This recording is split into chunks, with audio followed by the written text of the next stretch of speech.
exceptionnellement, Frédéric, excuse-moi, essayer, tenter de m'échapper de la Bourgogne. Version délicate. Proposer un éclairage sur un autre département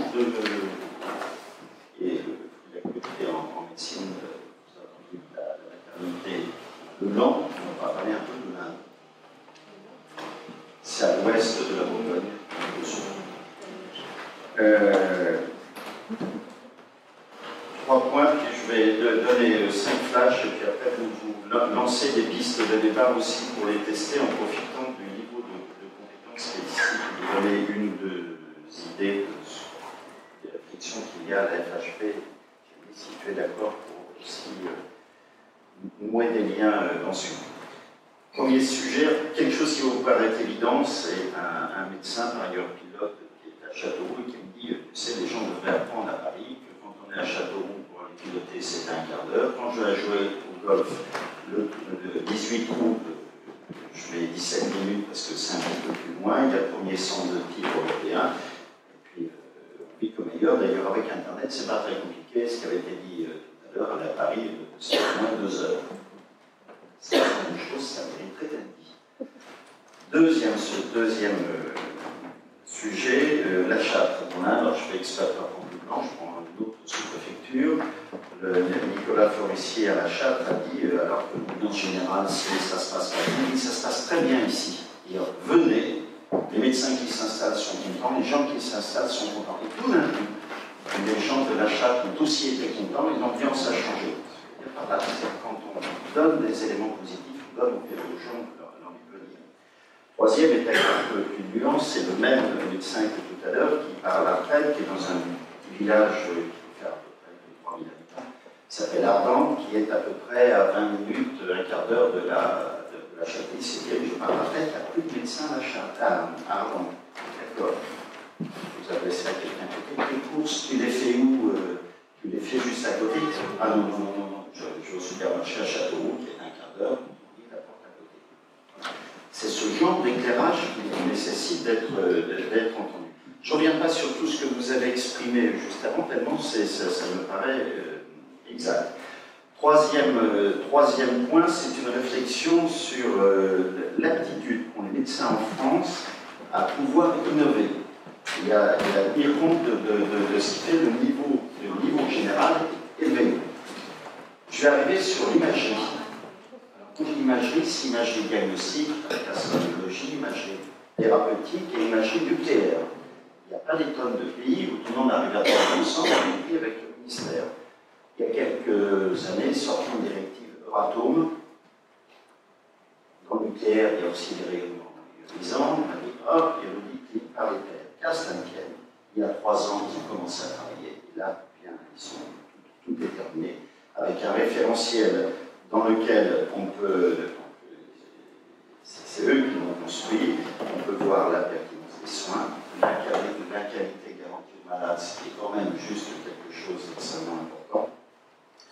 Et puis, ce qu'ils ont fait remarquer, c'est aujourd'hui l'interprétation d'une radio, c'est sympa, mais le scanner, c'est des calculs matriciels, et en fait, c'est l'ordinateur qui nous donne d'abord l'interprétation, et après on vérifie comme un pilote automatique.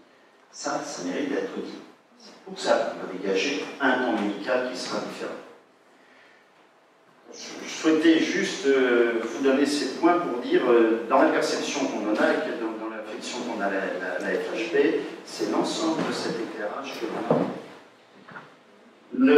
La stratégie de transformation du système de santé, alias Santé 2022, le président de la République a dit un truc extrêmement important, c'est le croisement sur parking qui m'y a fait penser tout à l'heure, fin de l'exercice isolé.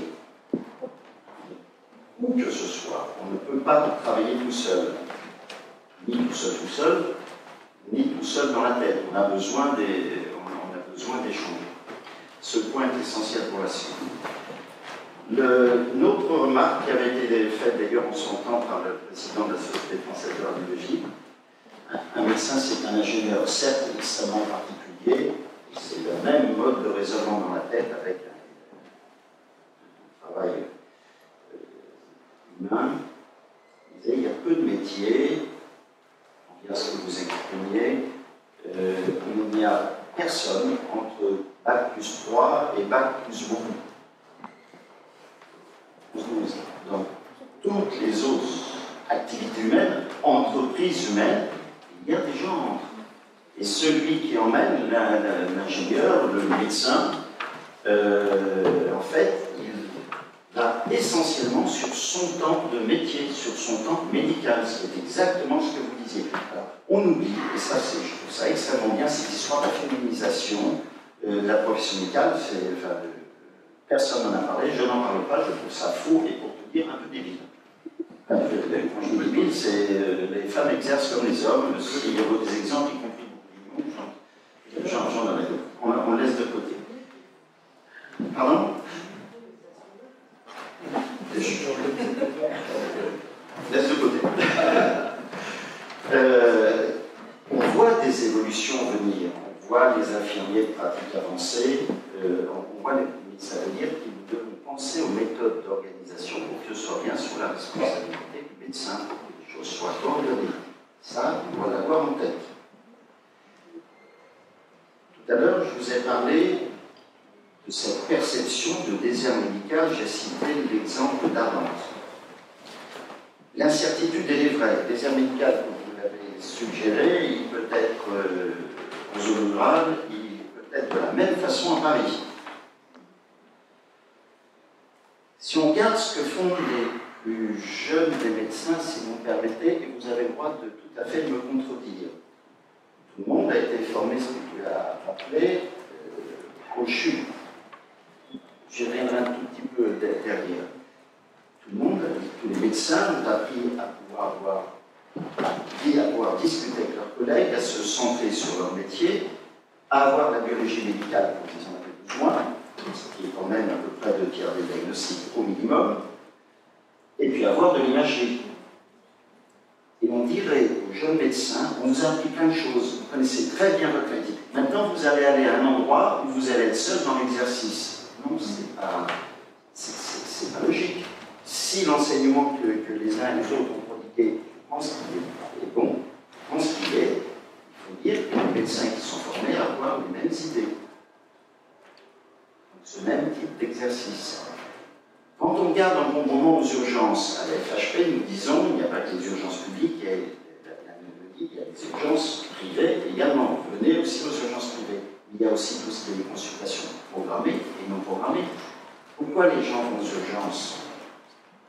Des choses qui n'en répondent pas, parce que c'est le seul endroit où on trouve tout.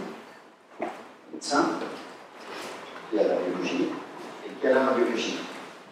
Entendons-le. Et permettons d'innover juridiquement en profitant de la prochaine loi de santé publique au début de l'année, dans le premier semestre de l'année 2019, en disant cette notion de premier recours, elle doit être exercée avec la totalité, au même endroit si c'est possible, on voit d'autres organisations possibles, et quel que soit le statut. Ce n'est pas parce qu'on a un statut privé que le statut est mauvais. Public, privé, de type commercial, de type associatif, c'est comme on veut, et ce doit être comme on veut. Tout aussi bien sur les FHP, nous ferons attention à intervenir à ce sujet pour que tous les modes d'exercice soient possibles. Je crois que tout à l'heure, il y a une idée importante qui a été dite, c'est qu'on s'installe là où on connaît. Pourquoi j'ai commencé par parler? Pourquoi tout à l'heure vous avez parlé de la vie en province? Parce qu'on a envie d'aller là où ce qu'on a connu pendant la jeunesse, où là où on a été formé. Donc il est essentiel d'avoir une formation dans la vraie vie. La vraie vie, ça peut être dans le public. La vraie vie, ça peut être dans le privé. Ça veut dire de la part du privé de faire des efforts, et en COMEX, en comité exécutif ce matin, nous avons reparlé de projets pédagogiques cohérents, avec le souhait, comme vous savez, je peux m'exprimer, on en avait parlé à une réunion qui se passait avec l'université sous l'égide de Jean Tourelle, de dire travaillons à ce qu'il y ait aussi de la formation dans les établissements privés et aussi pour que les gens, les jeunes médecins, puissent s'installer. C'est une possibilité qu'il doit y avoir. De notre côté, les efforts doivent avoir un niveau de formation qui est important. C'est aussi se sortir de l'idée que les hôpitaux doivent tourner avec les internes. Non, on a des internes. L'objectif est de former des médecins. On ne détermine pas les stages d'internat en fonction du nombre de médecins dont il y a besoin dans un hôpital, quel qu'il soit, mais en fonction de ce qu'on pourra leur apporter pour la formation. D'ailleurs, les internes savent très bien choisir, ils savent très bien entre eux quels sont les bons postes, ceux qu'il faut choisir et ceux qu'il ne faut pas choisir. Tout à l'heure, on a parlé de coopération. Alors, dans certaines zones, la simulation du public et du privé est importante, voire entre public et public et privé. Il y a plein d'autres endroits où la coopération, ce qui a été exprimé tout à l'heure, est le point essentiel.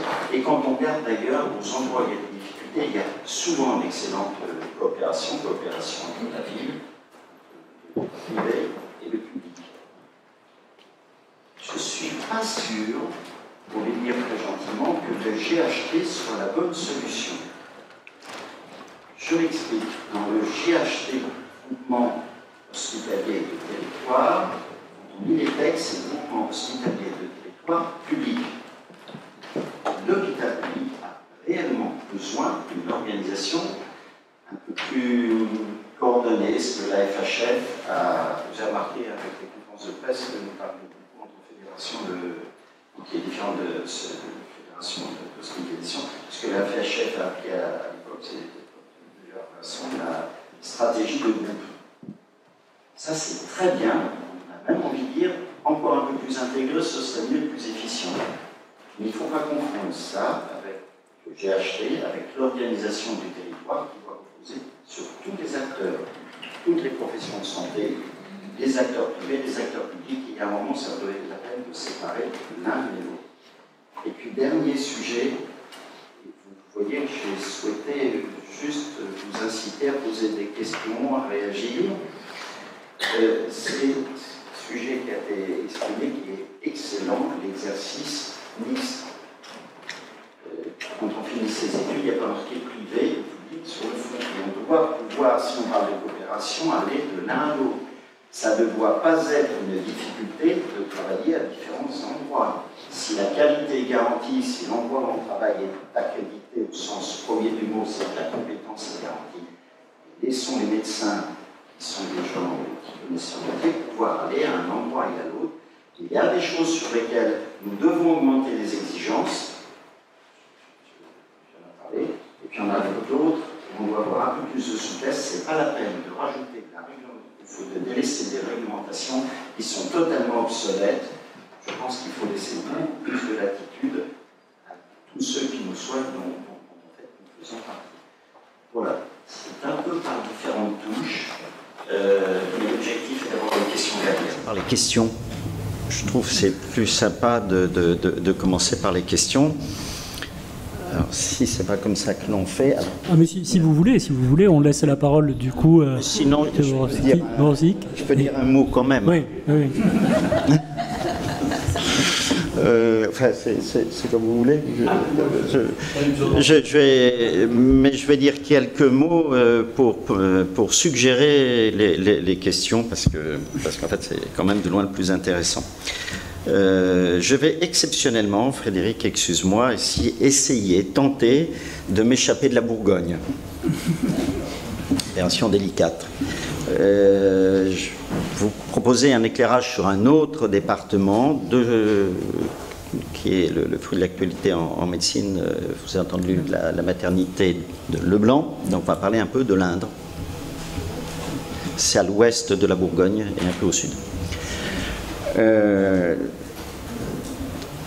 3 points, puis je vais donner 5 flashs, et puis après vous lancez des pistes de débat aussi pour les tester en profitant du niveau de compétence qui est ici, puis vous donnez 1 ou 2 idées des réflexions qu'il y a à la FHP.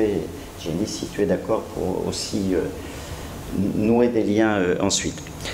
Premier sujet, quelque chose qui va vous paraître évident, c'est un médecin, par ailleurs pilote, qui est à Châteauroux et qui me dit, tu sais, les gens devraient apprendre à Paris que quand on est à Châteauroux pour aller piloter, c'est un quart d'heure. Quand je vais jouer au golf, le 18 trous, je mets 17 minutes parce que c'est un petit peu plus loin. Il y a le premier centre de tir européen.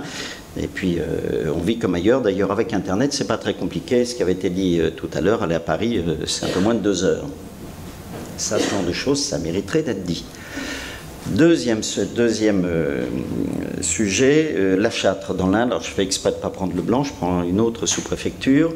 Nicolas Forissier à la Châtre a dit, alors que l'ambiance générale, c'est ça se passe pas bien, il dit ça se passe très bien ici. D'ailleurs, venez, les médecins qui s'installent sont contents, les gens qui s'installent sont contents. Et tout d'un coup, les gens de la Châtre ont aussi été contents et l'ambiance a changé. Ce que je veux dire par là, c'est que quand on donne des éléments positifs, on donne aux gens l'envie de venir. Troisième étape un peu plus nuance, c'est le même médecin que tout à l'heure qui part à la retraite, qui est dans un petit village qui doit faire à peu près 2-3 000 habitants, qui s'appelle Ardentes, qui est à peu près à 20 minutes, un quart d'heure de la Châtie. C'est terrible, je pars à la retraite, il n'y a plus de médecin à Ardentes. D'accord. Puis vous adressez à quelqu'un à côté, tes courses, tu les fais où? Tu les fais juste à côté? Ah non, non, non, non, non, je vais au supermarché à Châteauroux, qui est un quart d'heure, autrement dit, la porte à côté. Voilà. C'est ce genre d'éclairage qui nécessite d'être entendu. Je ne reviens pas sur tout ce que vous avez exprimé juste avant, tellement ça me paraît exact. Troisième point, c'est une réflexion sur l'aptitude qu'ont les médecins en France à pouvoir innover. Et à tenir compte de ce qui fait le niveau général est élevé. Je vais arriver sur l'imagerie. Alors quand je dis imagerie, c'est imagerie diagnostique, alias radiologie, imagerie thérapeutique et imagerie nucléaire. Il n'y a pas des tonnes de pays où tout le monde arrive à travailler ensemble, y compris avec le ministère. Il y a quelques années, est sortie une directive Euratom. Dans le nucléaire, il y a aussi les rayonnements ionisants. On a dit, ah, il y a l'audit clinique par les pairs. Qu'à cela ne tienne, il y a 3 ans, ils ont commencé à travailler. Et là, tout est terminé. Avec un référentiel dans lequel on peut, donc c'est eux qui l'ont construit, on peut voir la pertinence des soins, la qualité garantie aux malades, ce qui est quand même juste quelque chose d'extrêmement important. Et puis, ce qu'ils ont fait remarquer, c'est aujourd'hui l'interprétation d'une radio, c'est sympa, mais le scanner, c'est du calcul matriciel, et en fait, c'est l'ordinateur qui nous donne d'abord l'interprétation, et après, on vérifie comme un pilote automatique. Ça mérite d'être dit. C'est pour ça qu'on va dégager un temps médical qui sera différent. Donc, je souhaitais juste vous donner ces points pour dire, dans la perception qu'on en a et que dans la réflexion qu'on a à la FHP, c'est l'ensemble de cet éclairage que l'on a en tête. La stratégie de transformation du système de santé, alias Santé 2022, le président de la République a dit un truc extrêmement important, c'est le croisement sur le parking qui m'y a fait penser tout à l'heure, fin de l'exercice isolé. Où que ce soit, on ne peut pas travailler tout seul, ni tout seul, ni tout seul dans la tête. On a besoin d'échanger. Ce point est essentiel pour la suite. Une autre remarque qui avait été faite d'ailleurs en son temps par le président de la Société française de radiologie, un médecin c'est un ingénieur certes extrêmement particulier, mais c'est le même mode de raisonnement dans la tête avec un travail humain. Il disait, il y a peu de métiers, j'en viens à ce que vous exprimiez, où il n'y a personne entre bac plus 3 et bac plus beaucoup. 11-12. Donc, toutes les autres activités humaines, entreprises humaines, il y a des gens entre. Et celui qui emmène, l'ingénieur, le médecin, en fait, il va essentiellement sur son temps de métier, sur son temps médical, ce qui est exactement ce que vous disiez. Alors, on oublie, et ça, je trouve ça extrêmement bien, cette histoire de la féminisation de la profession médicale. Personne n'en a parlé, je n'en parle pas, je trouve ça faux, et pour tout dire, un peu débile. Enfin, quand je dis débile, c'est les femmes exercent comme les hommes. S'il y a des exemples, y compris bourguignons, j'en donnerai. Donc, on laisse de côté. Pardon ? Laisse de côté. On voit des évolutions venir, on voit les infirmiers de pratique avancée, mais ça veut dire que nous devons penser aux méthodes d'organisation pour que ce soit bien sous la responsabilité du médecin, pour que les choses soient coordonnées. Ça, on doit l'avoir en tête. Tout à l'heure, je vous ai parlé de cette perception de désert médical. J'ai cité l'exemple d'Ardentes. L'incertitude, elle est vraie. Le désert médical, comme vous l'avez suggéré, il peut être en zone rurale, il peut être de la même façon à Paris. Si on regarde ce que font les plus jeunes des médecins, si vous me permettez, et vous avez le droit de tout à fait de me contredire, tout le monde a été formé, ce que tu as appelé, au CHU. J'y reviendrai un tout petit peu derrière. Tout le monde, tous les médecins ont appris à pouvoir discuter avec leurs collègues, à se centrer sur leur métier, à avoir de la biologie médicale quand ils en avaient besoin, ce qui est quand même à peu près 2/3 des diagnostics au minimum, et puis avoir de l'imagerie. Et on dirait aux jeunes médecins, on vous a appris plein de choses, vous connaissez très bien votre métier. Maintenant, vous allez aller à un endroit où vous allez être seul dans l'exercice. Non, c'est pas logique. Si l'enseignement que les uns et les autres ont prodigué, je pense qu'il est bon, je pense qu'il l'est, il faut dire que les médecins qui sont formés à avoir les mêmes idées. Donc ce même type d'exercice. Quand on regarde l'encombrement aux urgences, à la FHP, nous disons, il n'y a pas que les urgences publiques, l'AMI le dit, il y a les urgences privées également. Venez aussi aux urgences privées. Mais il y a aussi tout ce qui est les consultations programmées et non programmées. Pourquoi les gens vont aux urgences? Pour des choses qui n'en dépendent pas, parce que c'est le seul endroit où l'on trouve tout. Le médecin, qui a la biologie et qui a la radiologie. Entendons-le. Et permettons d'innover juridiquement en profitant de la prochaine loi de santé publique au début de l'année, dans le premier semestre de l'année 2019, en disant cette notion de premier recours, doit être exercée avec la totalité, au même endroit si c'est possible. On voit d'autres organisations possibles, et quel que soit le statut. Ce n'est pas parce qu'on a un statut privé que le statut est mauvais. Public, privé, de type commercial, de type associatif, c'est comme l'on veut, et ce doit être comme on veut. Et pour être tout aussi clair sur la FHP, nous ferons attention à intervenir à ce sujet pour que tous les modes d'exercice soient possibles. Je crois que tout à l'heure, il y a une idée importante qui a été dite, c'est qu'on s'installe là où on connaît. Pourquoi j'ai commencé par parler? Pourquoi tout à l'heure vous avez parlé de la vie en province? Parce qu'on a envie d'aller vers ce qu'on a connu pendant sa jeunesse ou là où on était formé. Donc il est essentiel d'avoir de la formation dans la vraie vie. La vraie vie, ça peut être dans le public, la vraie vie, ça peut être dans le privé. Ça veut dire de la part du privé de faire des efforts et en COMEX, en comité exécutif ce matin, nous avons reparlé de projets pédagogiques cohérents avec le souhait, comme on le savait, j'avais pu l'exprimer, enfin, comme on en avait parlé à une réunion qui se passait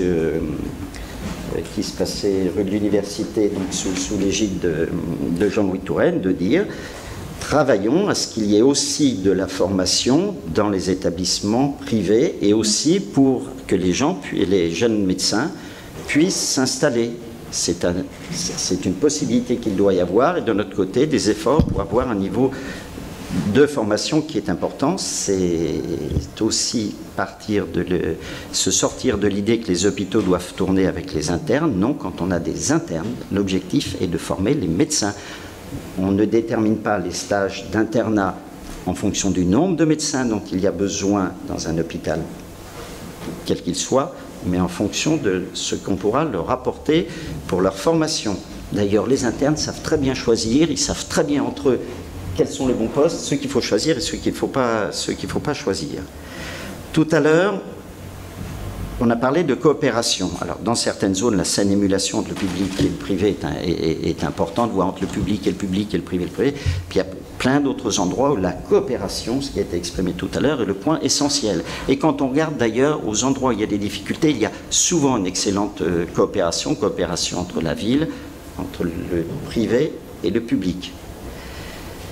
Je ne suis pas sûr pour les dire très gentiment, que le GHT soit la bonne solution. Je m'explique. Dans le GHT, groupement hospitalier de territoire, quand on lit les textes, c'est groupement hospitalier de territoire public.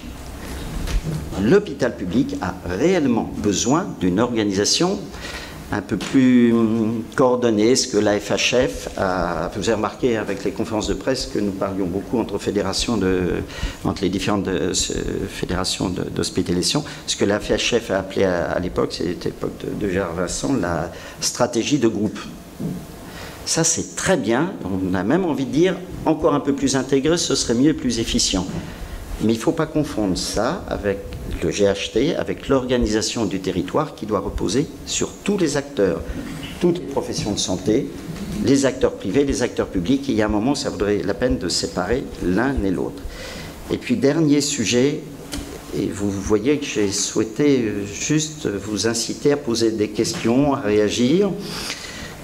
C'est un sujet qui a été exprimé, qui est excellent, l'exercice mixte. Quand on finit ses études, il n'y a pas marqué privé ou public sur le front. Et on doit pouvoir, si on parle de coopération, aller de l'un à l'autre. Ça ne doit pas être une difficulté de travailler à différents endroits. Si la qualité est garantie, si l'endroit où l'on travaille est accrédité au sens premier du mot, c'est-à-dire que la compétence est garantie, mais laissons les médecins, qui sont des gens qui connaissent leur métier, pouvoir aller à un endroit et à l'autre. Il y a des choses sur lesquelles nous devons augmenter les exigences. Je viens d'en parler, et puis il y en a d'autres où on doit avoir un peu plus de souplesse. C'est pas la peine de rajouter de délaisser des réglementations qui sont totalement obsolètes. Je pense qu'il faut laisser beaucoup plus de latitude à tous ceux qui nous soignent, dont en fait nous faisons partie. Voilà, c'est un peu par différentes touches, mais l'objectif est d'avoir les questions derrière. Merci. Je vais m'exprimer sur deux points, le dossier numérique et puis les logiciels, enfin la santé numérique. Sur le dossier numérique, je crois que ce que vous exprimez est extrêmement important, et en tout cas ça nous paraît important. Nous devons avoir le développement du dossier médical numérique. Mais attention, je vous rappelle que c'est Dominique Pont, donc le directeur de la clinique Pasteur de Toulouse, qui était un des deux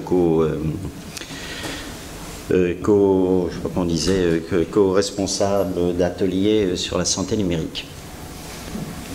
L'éthique est extrêmement importante dans tout ce qui est médical. Les données du malade les données du patient appartiennent au patient. C'est bien le patient qui peut décider de ce qu'il montre ou ne montre pas au médecin et aux professionnels de santé, et pas l'inverse. C'est dans ce sens-là que ça se fait. Et si on ne respecte pas cette idée fondamentale que la vie du malade, la vie de la personne appartient à la personne et que ces données lui appartiennent, je pense que ça ne passera heureusement pas totalement. Ça, c'est point crucial. Enfin, pour ça que le DMP, il a changé de nom. Peut-être que dossier médical personnel numérique serait mieux. Mais deuxième sujet, le hasard des fonctions a fait que par ailleurs je préside le comité stratégique santé et action sociale de tout ce qui s'occupe de normalisation au sens européen et international. Moi, juste à l'AFNOR pour la France. Qui maîtrise les données, ça je crois qu'on le sait, qui maîtrise les données, maîtrise le développement des compétences. En numérique, hein, donc ça s'applique à nous, la maîtrise des données est essentielle. La maîtrise du traitement des données est essentielle. C'est bien les jeunes médecins, quand j'étais vraiment plus jeune, on avait tous un carnet dans la poche. Quand on voit les jeunes et moins jeunes d'ailleurs maintenant, ce genre de trucs. Mais le tout, c'est de savoir comment les données sont traitées. On sait tous que la génomique, c'est essentiel pour le traitement des cancers, c'est essentiel. Oui, d'accord, mais quel est le logiciel qui est derrière? Je ne développe pas, hein, ça paraît évident à tout le monde. Et tout ça, ça s'appelle maintenant, après un arrêt de la Cour de justice de l'Union européenne, un dispositif médical. Donc c'est soumis au marquage CE.